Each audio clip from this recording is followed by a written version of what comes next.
different occasions, but circumstances this year have forced them onto one night. First, the annual meeting of the Parish Council. It's a Parish Council meeting in format and arrangements, except that it must be held every year in May and in a year of Parish Council election within 14 days of that election. So as far as we're concerned, this year has to be held in May. Now, last year, the government legislated to cancel annual meetings for all of the 3 tiers of councils, but they didn't do so this year, so we've got to have one in May. Last year's legislation to permit councils to meet by Zoom, which is what we're doing, or similar, instead of the normal requirements for all council meetings to be held in public, i.e. in a physical setting. I mean, usually when we say meeting in public, we mean a physical setting. Of course, now we've got the public and it's not physical. Anyway, that permission by law expires at the end of tonight. So the annual meeting of the Parish Council, as this is, had to be held now, despite the obvious benefits of delaying until normal conditions return, since it isn't clear that a physical meeting will become possible before June. And in fact, in the last hour or hour and a half, we've just got advice from NALP, where they're saying that outside of sort of extreme circumstances, meetings in public, proper meetings in public, should be delayed till after June the 21st. So in other words, we're going to have to do it in these first few days of May. It's mandatory then that the first business at the annual meeting of the Parish Council is to elect the chairman for the following year and a vice chairman if there is to be one, and it's then customary to go on to cover a number of other periodic agenda items at the annual meeting, which are all on tonight's agenda. The remainder of the meeting will then follow a normal pattern, except that on this occasion we have a vacancy for a councillor following the resignation of the vice chairman in February, and councillors have the power to co-opt a suitable candidate, which is on the agenda, and we'll get to that in due course. Now, at the close of the annual meeting of the Parish Council, welcome Jill.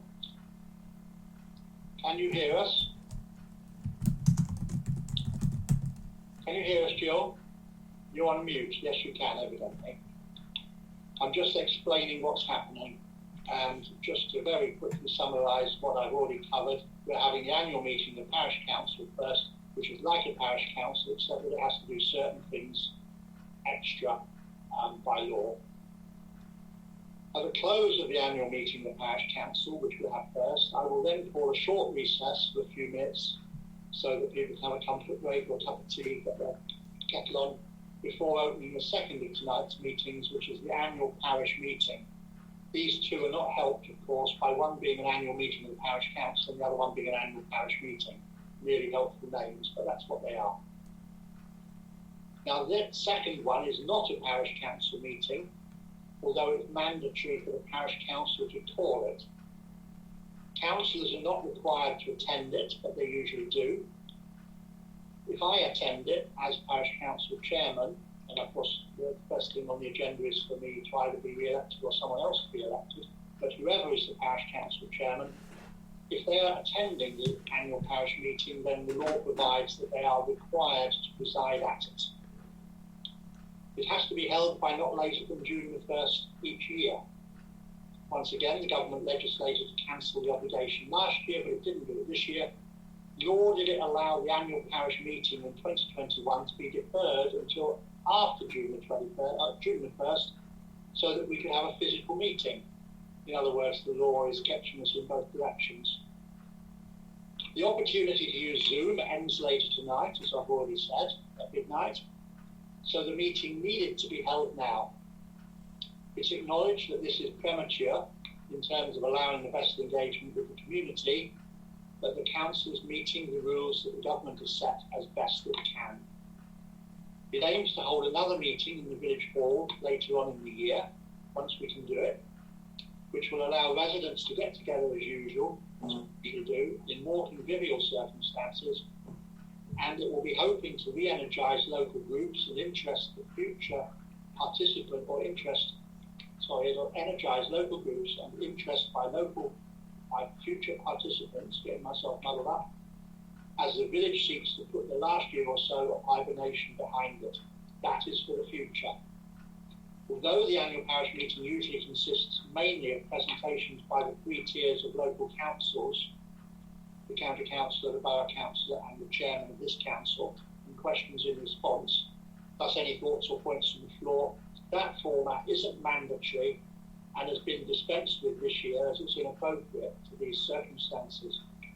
We'll endeavour to follow that line at the meeting later on in the year, but with greater emphasis on the future after hearing brief reports on the past year. And that really expresses what we're doing tonight, very briefly. I can clarify further, areas of confusion as we go, but that's where we are, and so I will open the annual meeting of the Wittersham Parish Council now. There is an agenda, and we start with apologies and reasons for absence.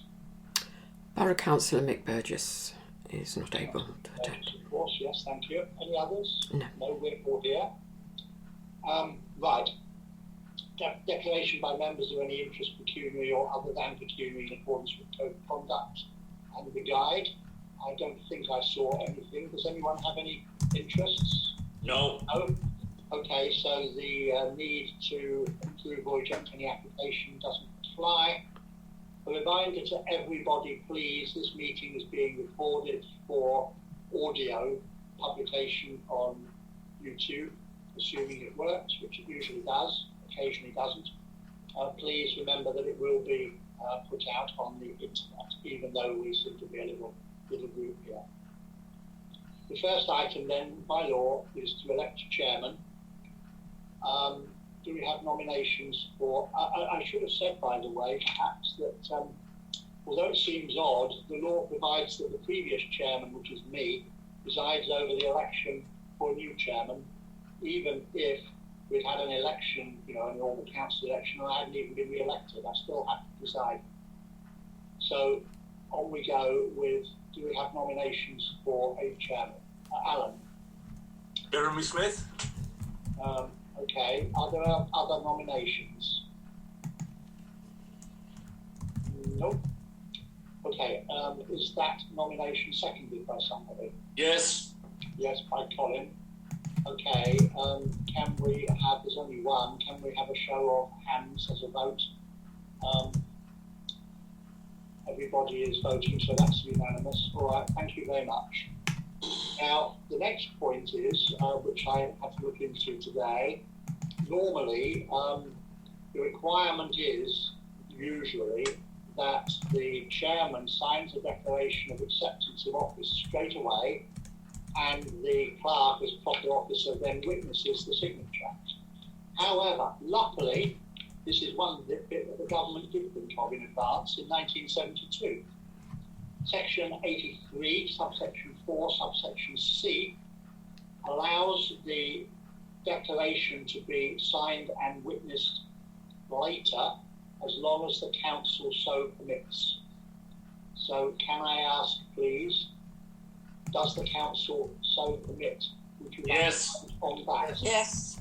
Yes, okay. So what will happen is that I will sign and Yvonne will witness it at a later date when we are able to be there together, because clearly a signature can't be witnessed over the internet. Okay, thank you for that. Right, we're then on to electing a vice chairman. Now, George was vice chairman until he resigned in February, and it's not mandatory to have a vice chairman, but it's regarded as sensible and convenient to stand in if the chairman is absent from a meeting or falls under a bus or whatever. Now, let me just say before you comment, Alan, I have already spoken to Paul to see whether he was willing to do it, and he has explained to me the circumstances that mean that he cannot do it at this point. And I understand those circumstances there, it can't be. So I'm afraid nominating Paul will not lead to a solution to this particular problem. Now, do we have any nominations for the post of vice chairman? We don't. Alan, go on, please. Would Sue be prepared to do it? No. I think you take that as a no. I was absolving Sue as a long-standing member of the council, very long-standing.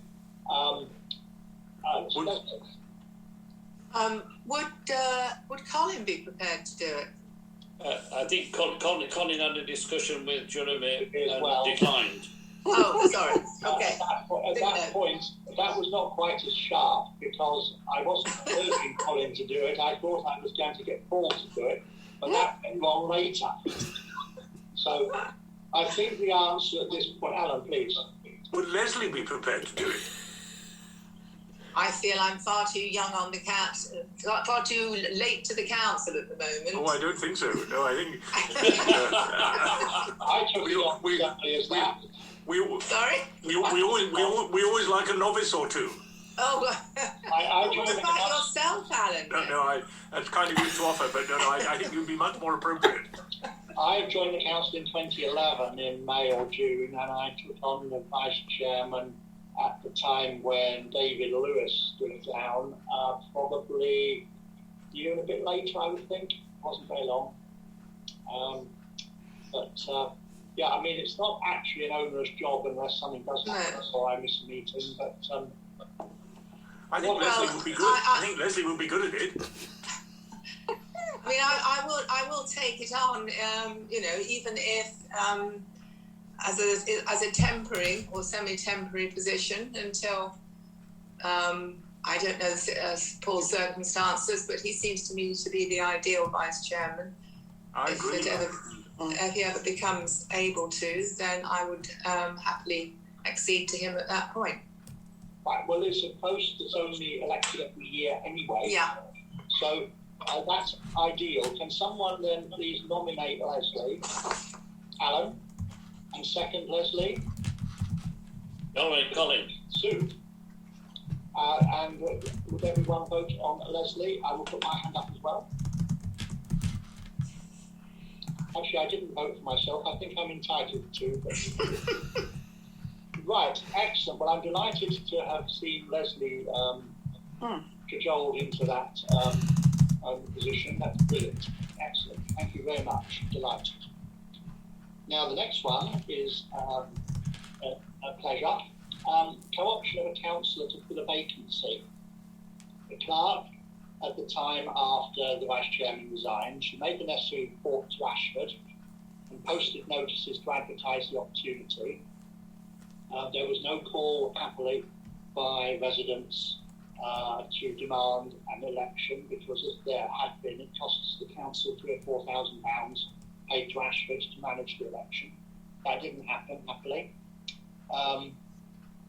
Now, there was an early response to the notices of, does anyone want to do it? But that was later withdrawn. And we now have one person who has put themselves forward for consideration, and only one. And that is Sam Collins, who's sitting in our meeting tonight. She's known to us as editor of Outlook, and I understand she'll shortly be taking up a position on the Village Hall Committee. I worked with Sam on restarting Outlook last year, after the previous committee took the opportunity, the Outlook Committee, provided by the hiatus of the early COVID situation, to hand on the role to a newcomer. I can fully support her as a potential member of the council. And can you just clarify, you're on mute at the minute, Sam, that you're happy to take this on if you are co-opted? Yes, I say it'd be a pleasure. Good. Excellent. Well, I think, as I say, we know Sam anyway through her work on Outlook, all of us. Can I ask then that someone would propose co-opting Sam onto the council? I will, quite happily. Colin and Paul is seconding. Can we all vote or not for Sam? Good, unanimous. Excellent. Now, in your case, Sam, the law is slightly different under Section 83 of the Local Government Act 1972. Although it needs a bit of close reading, you don't actually have to sign your acceptance of office until no later than the next meeting. Okay. So that can be done when you meet Yvonne socially distanced outdoors in the park, Yeah. but for her to give you certain papers that you then need to put in your stash somewhere, and she can usually do that form at the same time. So that actually is a neat answer as far as that bit is concerned. Good. Thank you. Right, thank you for all of those. So at this point, the meeting will be adjourned for the public session, and anyone who wants to raise things that are on the agenda or related to it can do so. Who would like to say anything? Of course, we've got the public meeting later, the annual parish meeting. But does anyone want to say anything in the public session of the council meeting? Yeah. Miriam. Yes. Okay. I see that you have the caretakers scheme on the agenda and the budget proposals. I know this scheme's been going for quite a long time now, Yes. and I was aware of how it was originally set up. Yeah. But could you just remind me, please, how much each of the parties put into the scheme? As I remember originally it was Ashford, Kent, Wittersham, and I think 2 or 3 other councils. Do we have the figures that each put in? And also I wondered, since you're having a review of the salary of the caretaker, whether there's actually been a review of his hours, because it seems that there's a number of things I've noticed on social media that he doesn't seem to have sufficient hours to do the job. So has that been looked at, perhaps an increase in hours, so some of the jobs could get a bit more attention? So those 2 things, please, on that particular issue. Okay, thank you, Miriam. Good points. Let me just run through, because I think that these are public items. In fact, they must be, as part of our accounts. As you said, the money to pay for the caretaker scheme comes from a number of sources. So, firstly, Ashford Borough Council pays an amount in respect of each of the 4 villages. They calculated them originally from what they believe it was costing them to do the work that we took over. And those amounts are as follows. They're quite heavily skewed. In respect of Wittersham, they pay us £13,415 at the end, pounds a year. In respect of Warehorn, the opposite end of the scale, they pay us £433. For Carnarvonshire, it's £2,085, and for Stone, it's £3,381. Now, you may say, well, how on earth did we go from 400 to 13,400? It's the amount of grass and the amount of hedges that Alf has to do in each village. And obviously, Warehorn has hardly any. Wittersham has most, by far, and Carnarvonshire and Stone, not a lot, but more than Warehorn. Then the next item is KCC. They didn't do it on the basis of how much they were spending. They just, for a political reason, said, well, we'll have a bit of this caretaker scheme to show we're doing localism, and we'll give you £7,000 a year. And after, that was out of the blue, wet finger. And after a year, John Rivers and I and Yvonne went and had our meeting with Kent at that time, and we got them to put it up to 8,000, because it was 2,000 times 4 villages, because we couldn't divide 7,000 by 4. And they did it, and it's been 8,000 ever since, except that after about 3 years they wanted to cancel the scheme, and John Rivers, myself and Yvonne went along and badgered 2 of the senior officers with Mike Hill and persuaded them not to think of any such thing, and they haven't suggested it since. The work that Alf does for them is mostly things like road signs, keeping them in good order, keeping them clean, cutting back the vegetation around them, clearing grips and drains, the roadside gullies, that sort of thing. He is a bit limited because although he went and did the safety course, the official contract says he's not allowed to work on the highway. We did say that was odd, but they said, oh no, that's our lawyers. So he has to use his common sense in that. Now, Wittersham Parish Council puts in £4,000 a year, which is a little bit more than it used to cost us to do what we then put into the caretaker scheme, a bit like Ashford, really. All these figures have stayed the same except for Kent's. Now, the other thing that happens is that of the other three councils, they have been known as a voluntary matter to put in a small amount of money as a gesture of goodwill. There is nothing in our deal with them that says they have to pay, because whereas we had a lot of work that was being done that we paid for before, like the cemetery and the churchyard and Coronation Field and the Memorial Gardens, they didn't. So they sometimes do put in some money extra. It varies according to their council decisions from year to year. Very much appreciated that they make those helps, and we're grateful for it. So that all adds together to make the revenue budget, and I hope that helps on that point, Miriam. Now, the hours, when the caretaker scheme started, and we had the caretaker working party used to be essentially John and myself and Yvonne. Then we recruited the caretaker. Both the first one, who didn't work out at all, and then the second one, which was Alf, after a couple of months. The plan was and remains that, logically enough, he has a working week. I think I'm right in saying, Yvonne, 37.5 hours? 35. 35, okay, 35. But it's flexed through the year. So rather than saying, oh, well, you just keep doing 35 hours a week, whether it's light or dark, the expectation is that we will put in more hours during the summer when he can use those hours and less in the winter.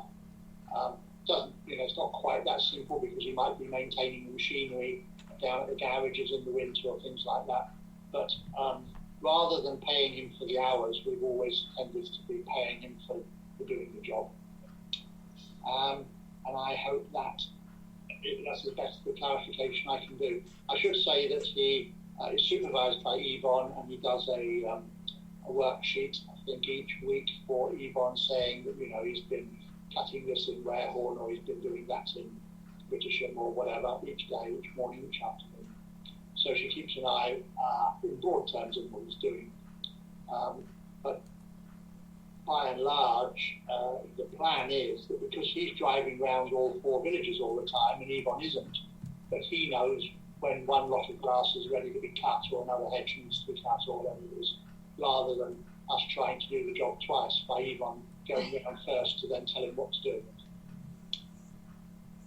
Okay? Just coming back on that then, that's really interesting and explains quite a lot. So in terms of those 35 hours, we should be getting in Wittersham, given the amount we're paying, the only parish council that's actually putting anything in, the 4,000 plus the over 13,000 from Ashford, plus our share from Kent, we should have the vast majority of those hours of here in Wittersham. Does that work out in practice, or do we not know? Do we not monitor that? I think you make a good point, and it's one we've talked about before, Miriam. You can sort of play around with the percentages, but if you're not careful, you come back to trying to deal with the hours rather than the work.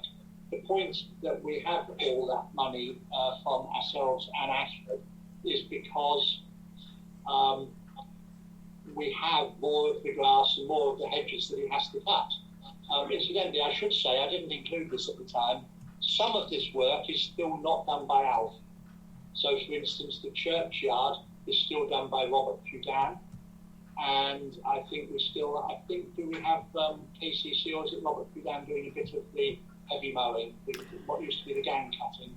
Yes, Robert Pudan does the gang mowing on Coronation Field, and on the bit behind Woodland View, the Village Green, Register Village Green. He used to do the bit round the new houses, but now Alf does that. In effect, Miriam, to clarify that, before the caretaker scheme started, we used to get KCC to cut our grass. Yes. And after the caretaker scheme started, they still cut a bit of it, which needed gang mowing. But they were really pretty awful in terms of Yvonne trying to get them to do what they should and getting them to put their bills in properly. So eventually it's shifted over to Robert Pudan.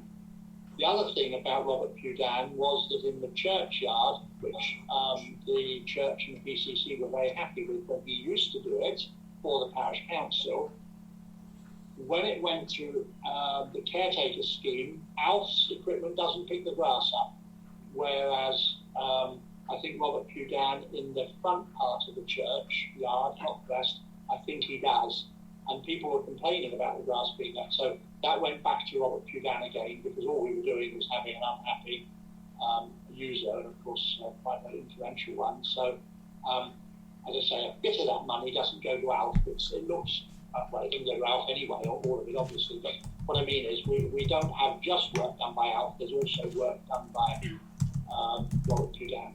And that's all part of the caretaker scheme. So what you pay to Robert Pudan comes out of that money there. It does indeed. Yeah. And if there's something that we need to do in Wittersham, which would have been in our mind part of what would have been what we paid for, before, is the 4,000 we rounded up as well. We paid it. We put in a little bit more than it actually was costing us before. We kind of rounded up to make the budget work at the beginning. It was we used to pay something slightly less than 3,000, I think, 2,500, 3,000. We now pay 4,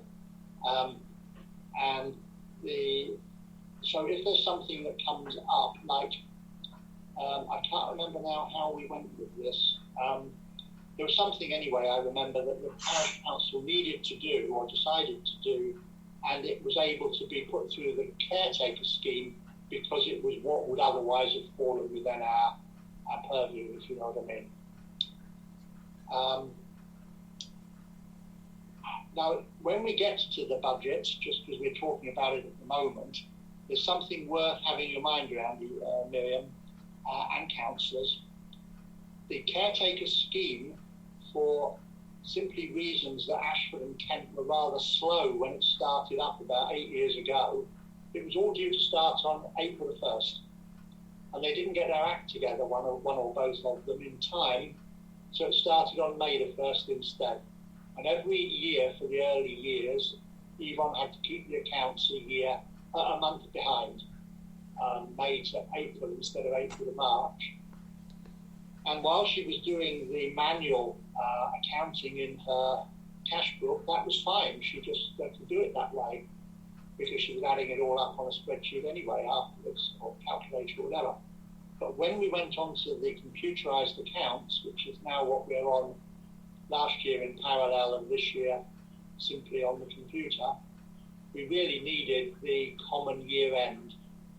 So what you've got here is actually a budget set last year for the year just finished, which was for 12 months, and an actual for 11. That's why we've got some big variances. But now we're just carrying on from April with a normal budget, and it will be 12 months of actuals. The only people that shift of a month really matters to, because we don't do accrual and defer accounting, we do cash accounting in the parish council. The only people that would matter to is if Ashford asked us to give an account of that year, which they might well do, Yvonne would need to add it up separately in order to either explain it the way I just have, or say, look, okay, I can add the last month back in so that it looks right. But otherwise, all we're doing is complicating our affairs, especially for the computer, and that it really wouldn't work very well. Okay, if I haven't confused you completely on that, if that's enough on the caretaker scheme, thanks for the question, Miriam. Are there other questions or points for the public session of the parish council? No? So, you're muted, Jill, if you're talking to me. Sorry. I was just wondering what your thoughts were on the recent decision refusing the development behind Poplar Field. Well, my thoughts, these are not council thoughts, these are my thoughts, are firstly, I was delighted. The council, as you know, was very strongly opposed to the Poplar Farm proposal, going right back to when it was first put forward as site as 61. And secondly, we were very strongly opposed to what the council regarded as an exceptionally bad idea of getting access out by Poplar Farmhouse in the middle of the village. We thought that was completely untenable. So we're delighted that it got refused.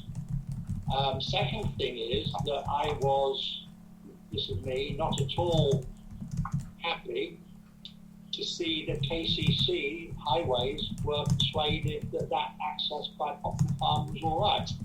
I don't think that they got that right. They are the experts. They have done these swept area diagrams and all the rest of it. I don't think that made sense. I also think that there's a situation here where it's all very well to do the diagram, but they're not driving the dust cart. No. And I have a very high opinion of drivers of dust carts because I used to employ hundreds of them. But nevertheless, they only have to hit the car once. You know, they've got to get it right every time. And it's one of those things where if they don't start the swing at exactly the right point to start with, then they don't finish in the right place. It's very well to do it on a computer and say, oh yeah, that fits all right. But when you're driving the thing, that's not the same. So I think Kent got it wrong.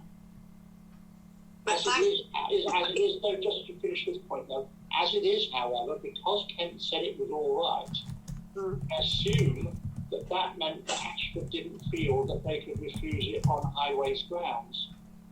And they've therefore found a number of other reasons to refuse it. And that's what they have. I'm delighted they refused it. I would have rather it been refused on Highways grounds at this point because it was an application for Highways access or access only or other matters reserved. I assume it's going to go to appeal, but obviously I don't know. If it does go to appeal, it'll be interesting to see what the submissions to the inspector are. We did agree at the last parish council meeting that last week, which you weren't at, Jill, that I would draft another submission to Ashford, commenting really on the position of the highways, 10 highways, and saying we still didn't agree with it and we thought they got it wrong.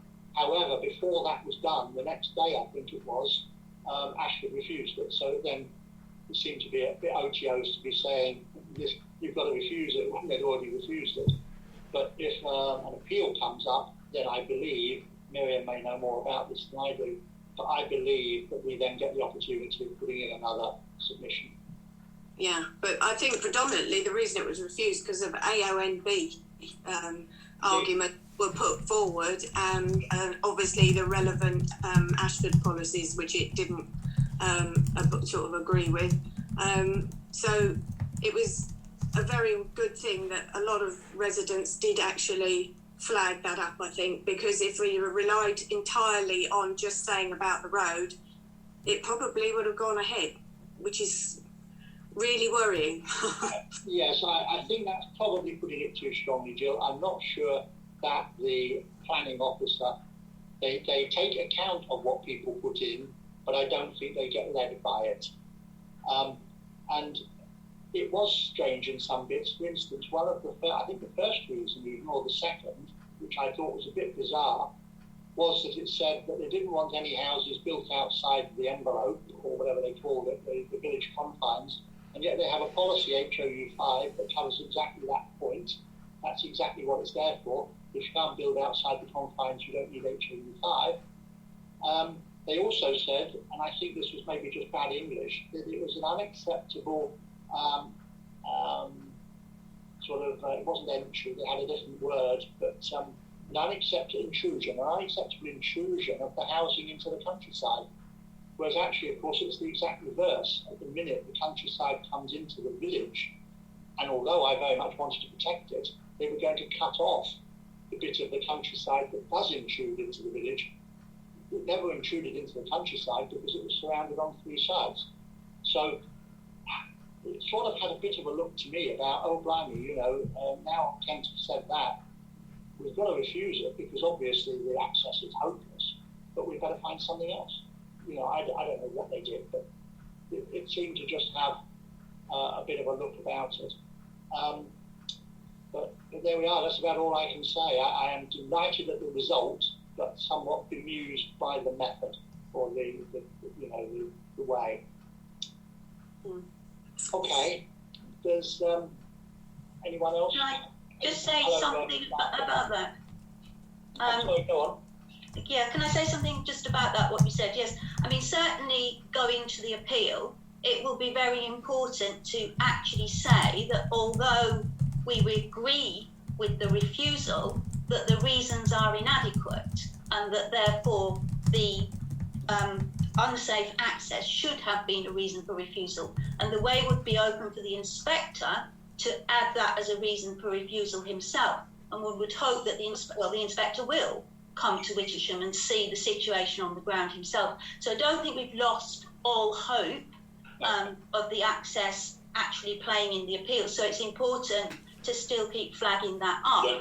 But ultimately, the reasons here which will go to appeal for Ashford to defend are the ones that are there.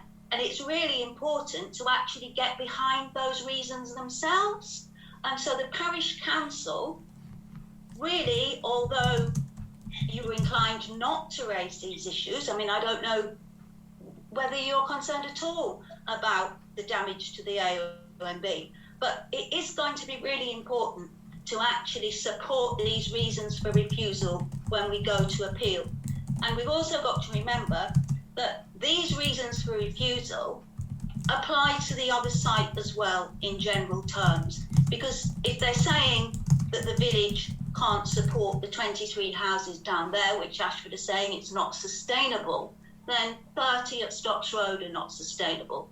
So I think the way forward for the village, if we want to defeat this application, and I certainly do, and I will be doing all I can, and I am still working on it at the moment, and perhaps we can come to that in the next meeting when we'll have more time, because I realise you've got a full agenda. So I think perhaps leave that for now and let you get on with the agenda, and we can return to that in the next meeting. Thank you. All right, thank you, Miriam. I just briefly, I share a lot of what you just said. I think that having seen the reasons for refusal of Poplar Farm, which were a bit sort of off the wall because it was really about the access, then I think that it kind of moved the odds against Stocks Road a bit. I don't know from where to where, but I think that you're right to say that there is a degree to which precedent does apply in planning. I think there's a big degree to which it doesn't. But you know, it does mean that some of those arguments may be deployed against Stocks Road, and I can't tell how it's going to go, but I did notice that point. I think that the other strong reason that is also very solid, or thus, I mean, apart from the highways, on Poplar Farm, in terms of what they've put forward, is the listed building one. I think the listed building was not given enough consideration, and that is in the grounds for refusal, and I would thought that's quite strong. I'm also conscious that the Poplar Farm one discommoded more people in the village, ignoring for a moment or putting on one side the listed building, which really do count. The number of people, including Jill, who would be discommoded by the Poplar Farm one, significantly outnumbered the other, Stocks Road. But of course, that's never formally a planning issue, as far as I know. How planners take that into account, I don't know.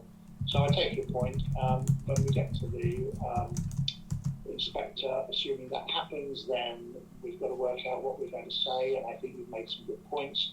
I would say one other thing, by the way, that before the refusal came, having seen the highways response, I got onto Mike Hill and asked that he come down straight away to look at it because I thought that he would see that it was a bad decision by Highways. He did agree. He said it would have to be after the election today, but he would then come. The moment it was refused, he wrote to say, I don't suppose I have to come anymore, do I? And I said, well, I think you do, because we still need to try and get this sorted out on the access grounds before it goes any further. Whether he has any opportunity to persuade Highways to change their position, I don't know, but we'll see. I have urged him to still come. Okay, so that's that. Let us, if I can I then move on to back onto our agenda, close the public session? Yeah, thank you. Right, so we're back on the council meeting now. So to confirm the minutes of the meeting held on the 29th of April, just last week, I guess. Everyone should have it done, any councillors. I've lost them somewhere.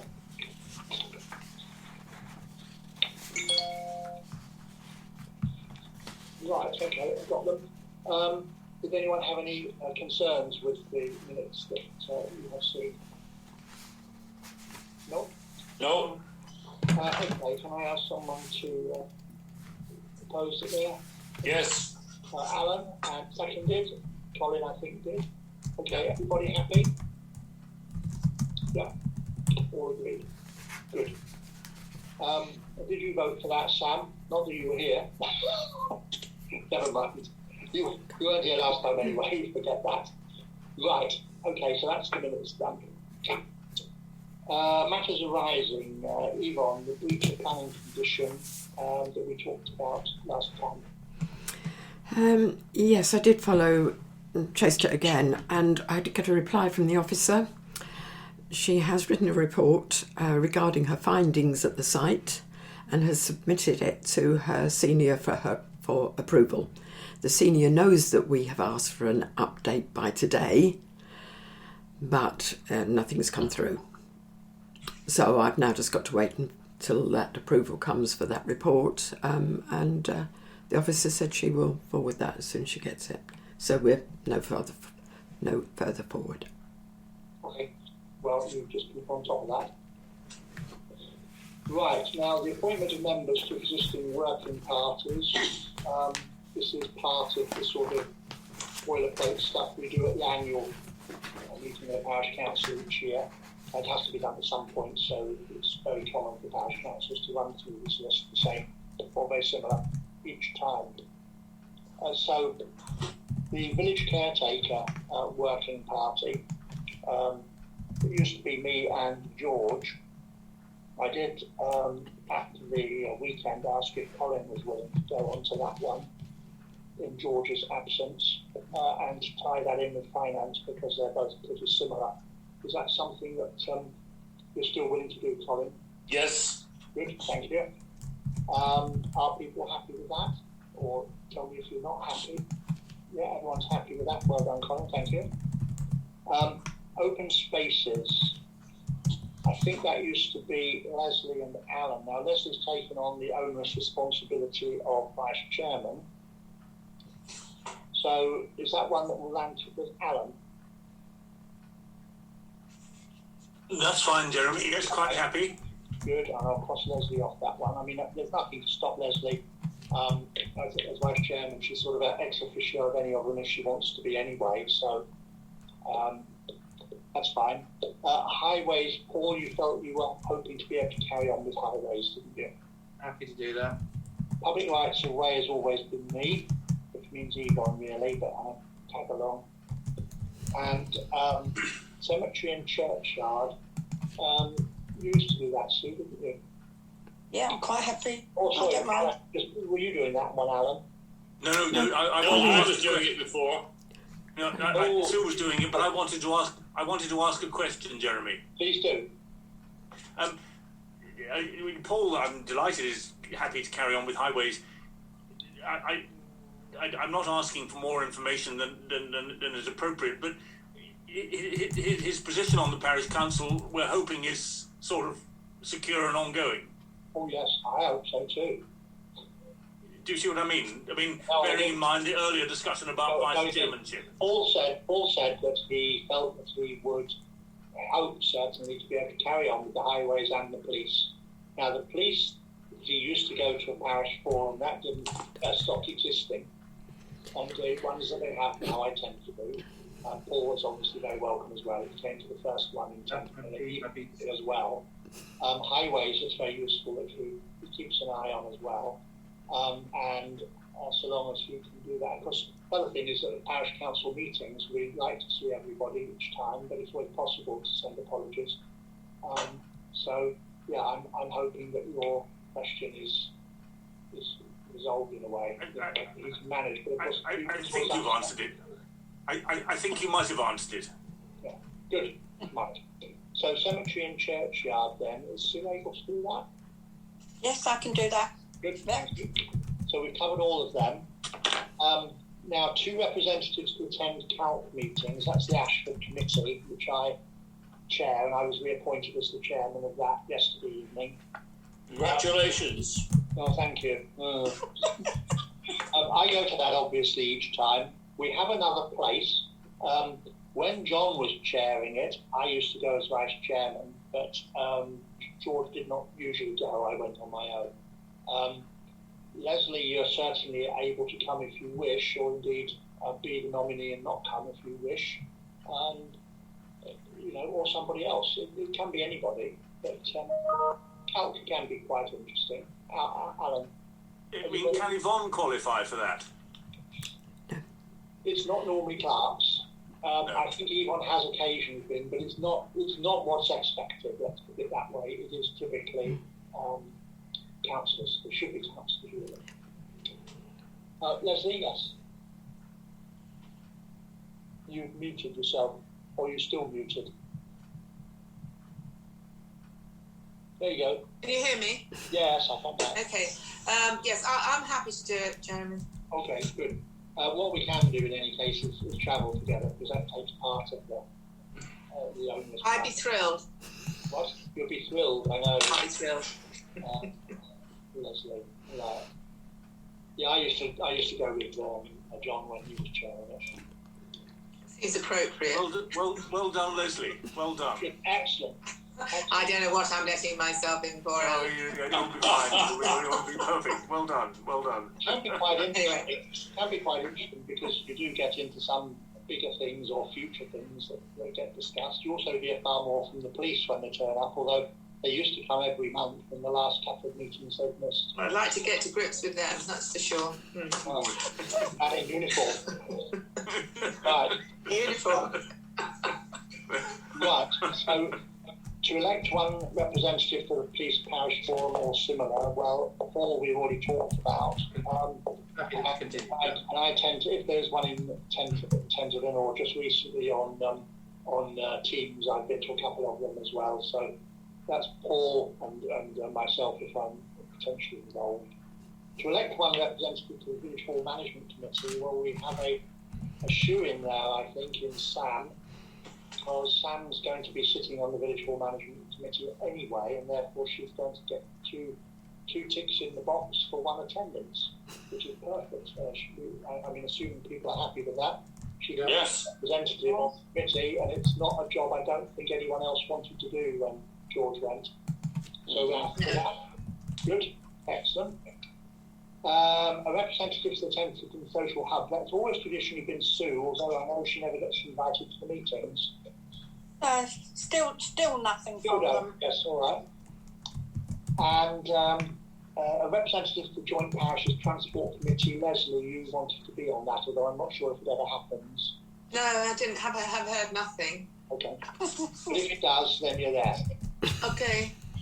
Right, so we've done them. Now to review standing orders, the first question is, does anyone have any particular anxieties on standing orders as we sit here? No. Okay. I think there's an opportunity to review them again by actually going through, looking at them rather than just saying, well, no one's had any problems.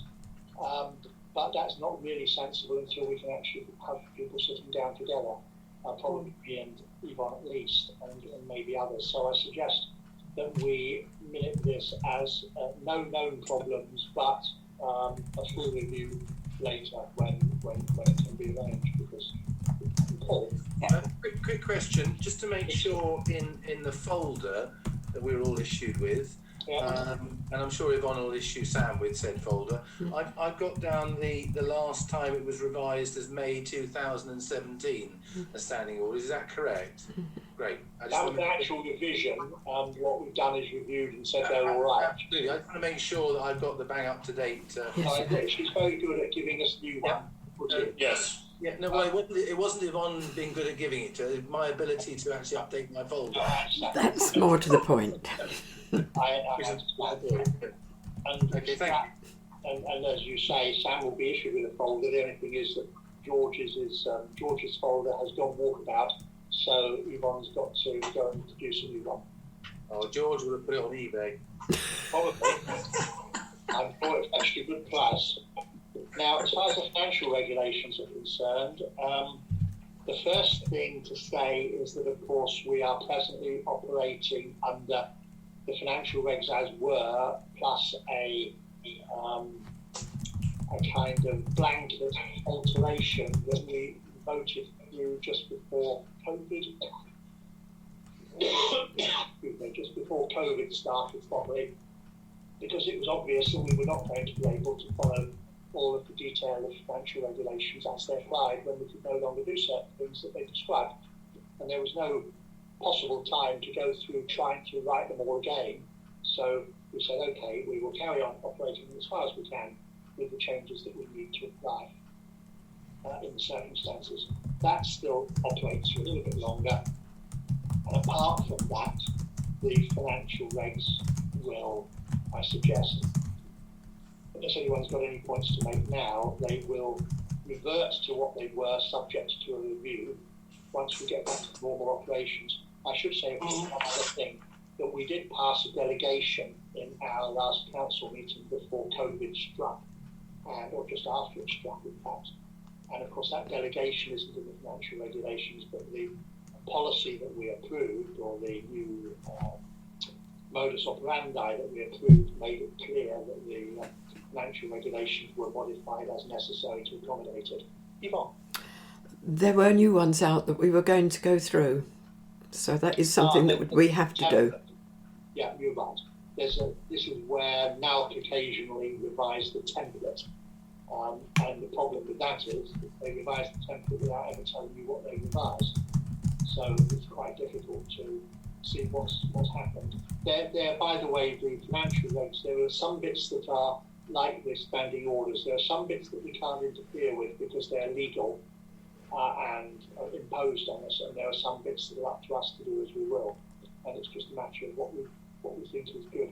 We do also have in our standing orders anyway a catch-all at the beginning which says, to avoid things being too tortuous, that we operate by consensus as far as possible and only go into formal voting on amendments and goodness knows what and all the rest of it. It's all laid down in standing orders. We only do that if it ever comes to the crunch, and it never has done. Obviously we have voting for things, that's how it has to be. But what we don't do is go through the absolute formal standing order system. It's a bit like Parliament, where, there's first of all there's a motion, then there's an amendment, then you vote on the amendment, then if the amendment passes, you vote on the amended motion. We do that in a much more straightforward way. Yvonne? I can confirm that with the online banking that we are proposing to do, I have checked our financial regulations and it is all in there that we can go ahead as we plan. Good. Well, that's just as well, because we've just now got the new banking but only in the last 24 hours. So very soon that will be a big boom to Yvonne, that she can operate mostly by bank payments rather than cheques, which means she doesn't have to trot around the councillors to sign them all the time. But to be clear for our visitors, it doesn't remove the sort of governance position, where at the moment Yvonne holds the cheque and writes the cheque in two different councillors then sign the cheque. Yvonne is not a signatory, and we don't write the cheques. With the new bank account, you can't do this with Lloyds, where we were. We'll keep an account of Lloyds as well. But with the new bank that we've gone to, Unity Trust Bank, it's possible for Yvonne to lodge a payment with the bank to be made with all the details, and then get 2 councillors, each of them go online with their own codes and approve it. And once it's been put there by Yvonne and approved by any 2 of the councillors, then the money gets paid. So the control over it in terms of the fiduciary stuff is all still good. Right. So that was the financial regs. To review the inventory of land assets and office equipment, is there anything you want to report on that, Yvonne? I don't think so. No. Okay, does anyone else have any things to raise? No. This is for anyone who's got a business sort of approach to these things. The asset register in a council like us is completely bonkers. Most things just stay at the price you paid for them, or if you were given them, they go in at nothing, or is it £1? There's no depreciation until you sell things, and then you don't have them anymore. So it's to the business mind, it's a rather strange way of doing it, but that is the requirement. That is what we're required to do for the auditors. And you'll see, for instance, that at 31.3, whichever the last year is, it's not showing on my version, it says there's £71,000 worth of stuff there. Don't be carried away, there is not £71,000 worth of stuff there. There is stuff that we still have that once upon a time cost £71,000, but may now be just a pile of junk. Until it goes, it's in there. Okay, right, so that is done.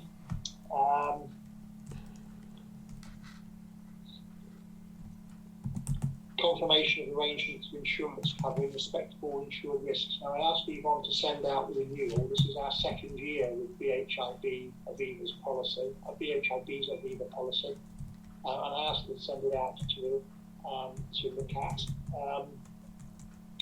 It's slightly cheaper, isn't it, than last year, Yvonne? Went down slightly? Yes, slightly. And in any case, the first year was cheaper than we used to pay with the Cayman Co policy. Did anyone have any points that they wanted to raise where they were not comfortable with it? No? The policy was comprehensive. It covered everything we needed. And I do think, compared to the Cayman Co renewals, it's relatively, insurance is always a menace, but it's relatively clear on the whole. Yes, it is. Agreed. Okay, can I have a proposer then for doing that? Fine, and a seconder. Alan, and is everybody happy? Yes? Everybody's good? Sam as well? Nodding? Good. Okay, that's all agreed then, the insurance, thank you. Reviewing our policy interactions with residents and the public. Does anyone have any issues with that? Has anyone come up with any issues? I don't think it's been invoked in the last year. I think not in the last 2 or 3 years. No? Oh, Paul? Yeah, I just thought it was worth reminding ourselves that point number 9 that states if in the event that a resident or member of the public wishes to make a specific complaint about the conduct, acts or omissions of the parish council, he or she should put it in the first instance to the clerk in writing, either by email or by post. And I think it's important that where we do get complaints, that they don't end up bandying backwards and forwards on social media. For example, we do have a proper procedure, and I think if we're going to be taken seriously and deal with them properly, they should be formally recorded and our response formally recorded. Because otherwise we just drift into this he said, she said, I know, he knows, and I think we need to get a grip on that. No doubt. Right. Agreed. That's a good point. It's to do, of course, in what Paul was saying with, I mean, the answers in the question really. It's the word complaint, where they're making a complaint about the council or anything like that, that's the way it's got to go. Okay, good point. To review the council's procedures for handling requests made under FOI, does anyone have any issues come up there? It does occasionally happen that Yvonne is asked for documents, and I think it would be fair to say, Yvonne, that generally you release them without going through the whole FOI procedure. The only question that's perhaps arisen in the past sometimes has been that if the council is going to consider documents, we wait until after the council has considered them. Yes. But after that, they're generally released if people want them. Good. So there's no issues there. No? Sorry, okay. To review the council's policy for dealing with press and media, I think that's only ever come up once. It was written when an issue was expected. Yes. Does anyone have any issues with it? No. No. Okay, next one is possible aspirations for funding under S106 arrangements. Now, some funds may become available under Section 106 if the Stocks Road scheme is given planning consent. Although, as I was saying earlier, I think the reasons set against the Popular Farm application, which has been turned down, appeared to me to reduce the likelihood of it succeeding. I'm not sure how high it was before, and I'm not sure how much it's reduced, but I think it maybe got a bit of a negative impact. Now, ABC has indicated to us that certain sums might be available, though I think they are maxima. I'm not that sure. We don't have very good communications on this, in fact. They all fall under very specific headings.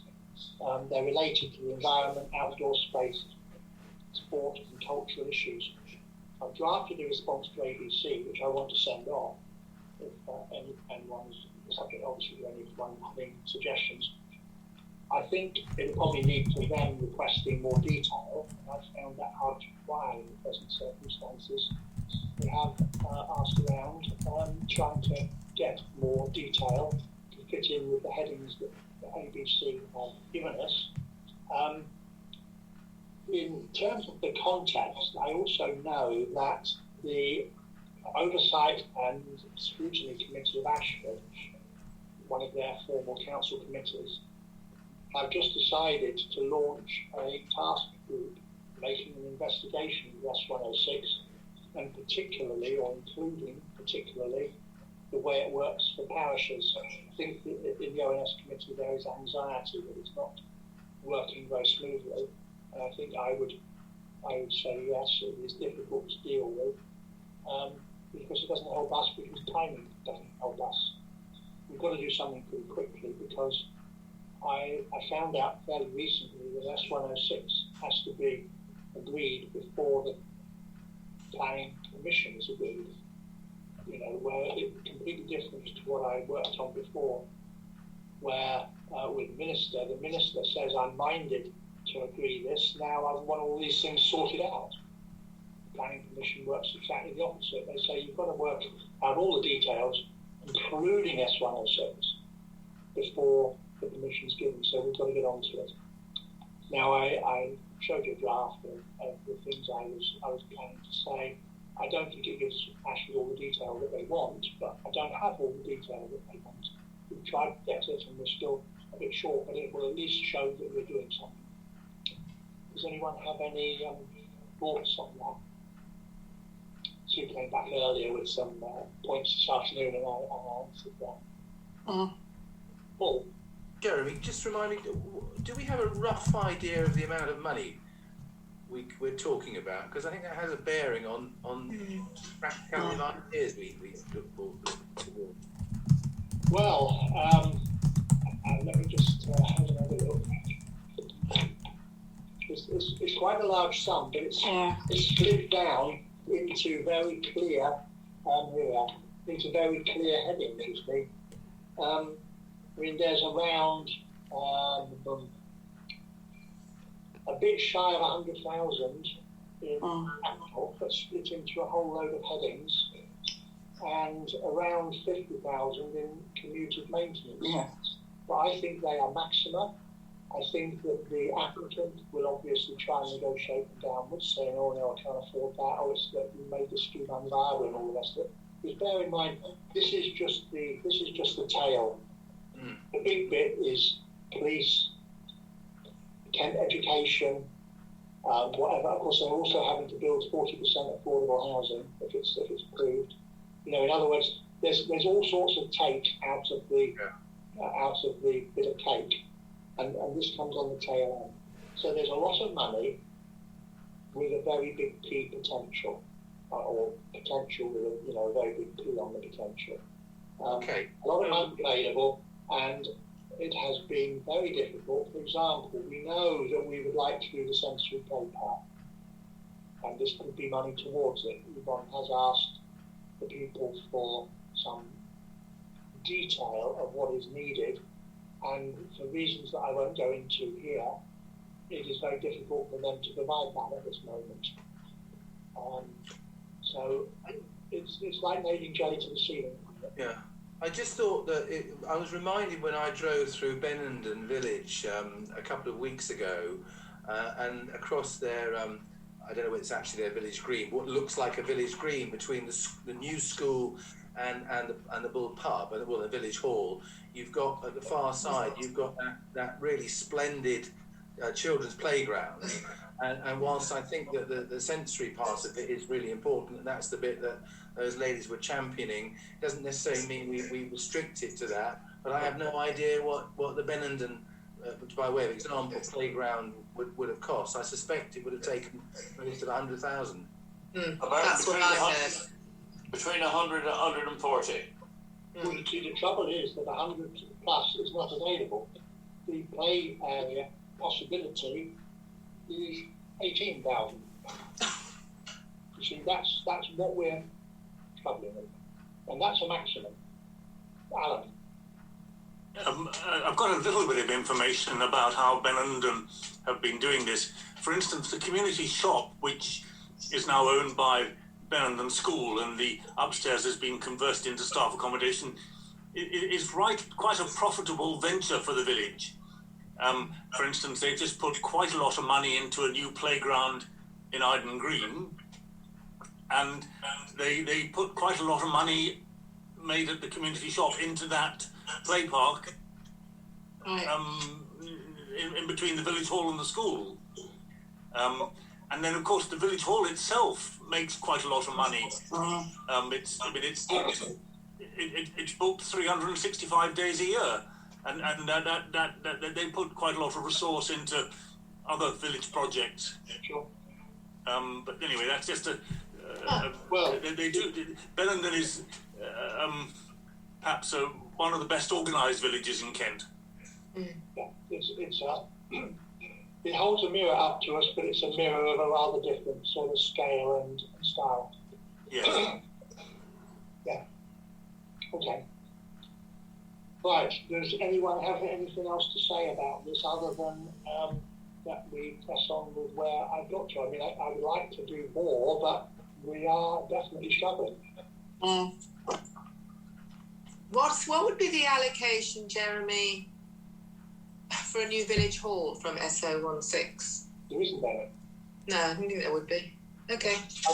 This is the thing, is what I keep being told by those at Calc who know more about it is that SIL, that's the Community Infrastructure Levy, is better in the sense that it just, as someone said last night, it just puts a price tag on the house, on each house. You just, okay, that's the money available.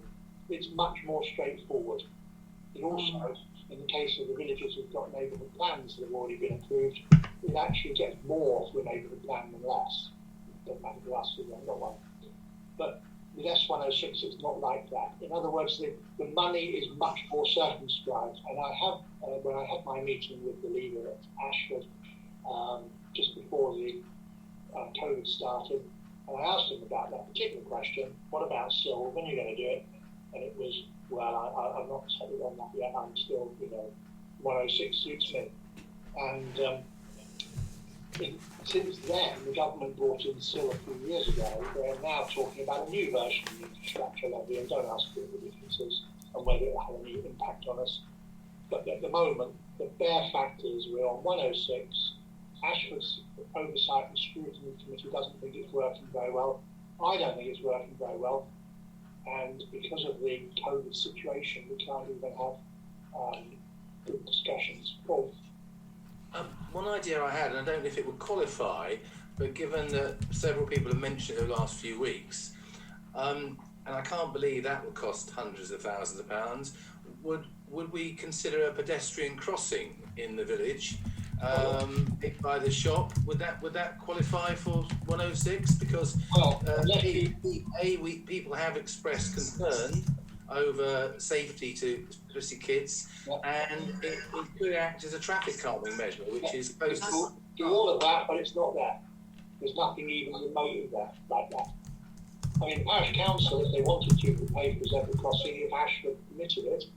And I think, didn't we hear about the cost of the zebra crossing once, Yvonne? Was it about 40,000-50,000? I can't remember. I've got it down somewhere, but that's way back. Some absurd amount of money. 40 or 50,000? Yeah, that's expensive. Two cans of paint and 2 light bulbs. We're in the wrong business. I might be exaggerating, but it was a lot of money. I'll find out for you and let you know. That includes, of course, all their preliminary work charged at so much an hour in the highways department. Jeremy, I think it would worth finding out the potential costs. I think it would say quite a lot to the village if we were able to do something in that connection. But not out of. I agree. Don't mix them up. No, I'm not suggesting we mix them up. We find out what the cost is, and then we start plugging. Bear in mind that as soon as we get back to proper times and we have proper meetings, we have outstanding from a while ago, before the COVID started, the idea that Highways brought in of the Highways Improvement Plan, the HIP. We have the opportunity to put down what we would like to see, and this could be one.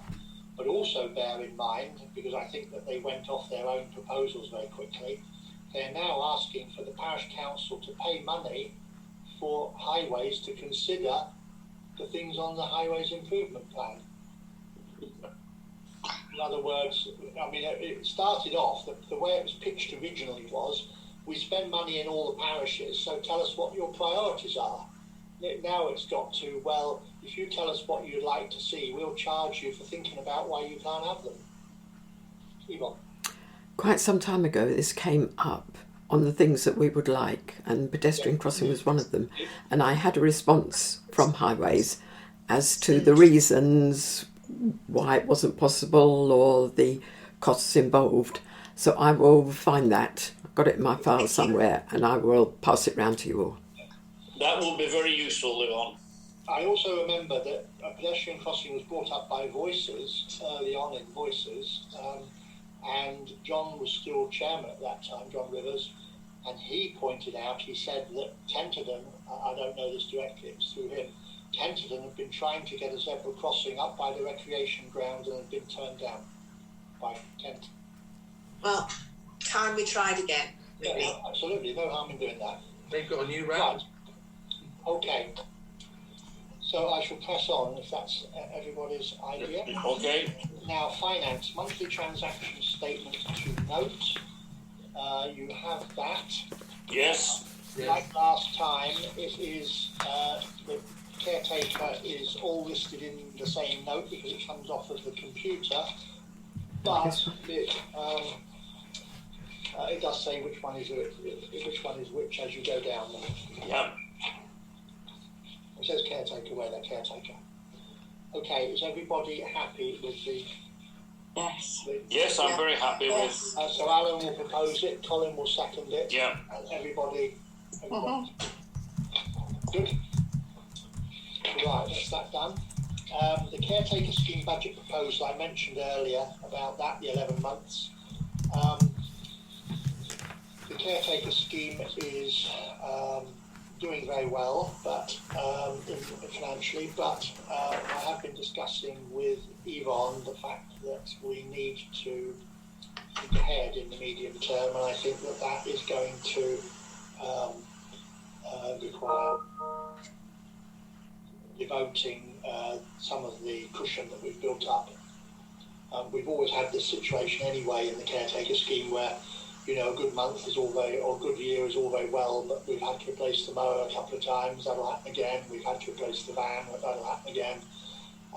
And we do have something else that we think is going to start taking some extra money. So the fact that we have a cushion is also the good. Can I have someone then propose, if they're happy with it, that the budget is all right for the caretaker scheme? Yeah. Yes. And Paul, and everybody happy? Mm-hmm. Good. So that's that done. Right. Payments for authorisation, you can see them there. CalcPay, that's the software that does the payroll for Yvonne and Alf.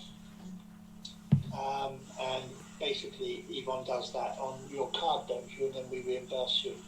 Well, he prefers it online. It costs him, so I did a transfer personally.